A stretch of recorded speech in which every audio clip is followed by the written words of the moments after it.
Hey, this is part two about seasons. It's a little story about springtime. So, when I was young, we had a horse that my dad used for hauling wood, hauling water, all the things that needed hauling. And my job, being the youngest in the family, was to clean out the log barn, clean the manure off the floor, and take it outside. Now, being kind of a lazy little boy, I guess I would just dump it on either side of the door, and those piles became quite high. They were quite a bit over my head.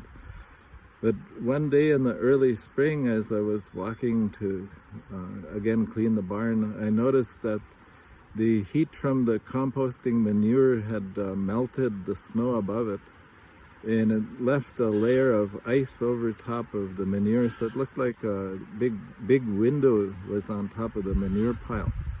And I put my hand under there from the side, and the manure was really warm because it was composting. So I went in the house and I got some potatoes. I cut them up so there was an eye on each piece. My mom was watching me and she said, "What are you doing?" I said, "I'm planting potatoes." And she laughed because there was still deep snow on the ground. However, I went and planted those under that ice window. And every day I could see, once the green started coming up, I could see my plants growing there.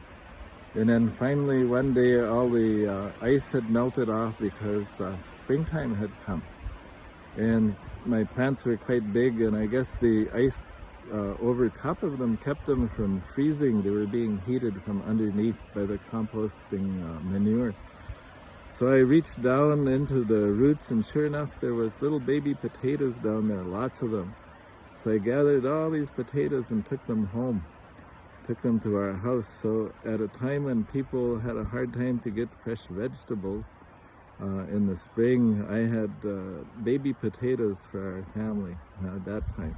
So it was one story about the spring. And then one about breakup, that's maybe a little bit of a sad story. Where I lived, we lived in the bush quite a ways from our nearest neighbor. And I used to walk through the bush on a little road. And I'd go to the pasture behind my friend's house, and I'd call. They had a cow. I'd call the cow. I said, "Daisy," and Daisy was our friend. So she would come across the pasture and stand by the fence, and then I'd climb on the fence and get on her back, and she'd walk all the way across the pasture and stand by the fence on the other side. And I'd get off and I'd go to my friend's house, and we'd walk to school from there. And then on the way home, we'd do the same thing in reverse. But one time during breakup, as I got to the pasture, I called, "Daisy, Daisy," and there was no Daisy. That was going home at lunchtime. Daisy wasn't there. So I had to walk across the pasture, and I didn't see her anywhere. But when I got home, my mom was cooking fresh liver. And I was just happy that, we have liver. It smelled so good when it was cooking.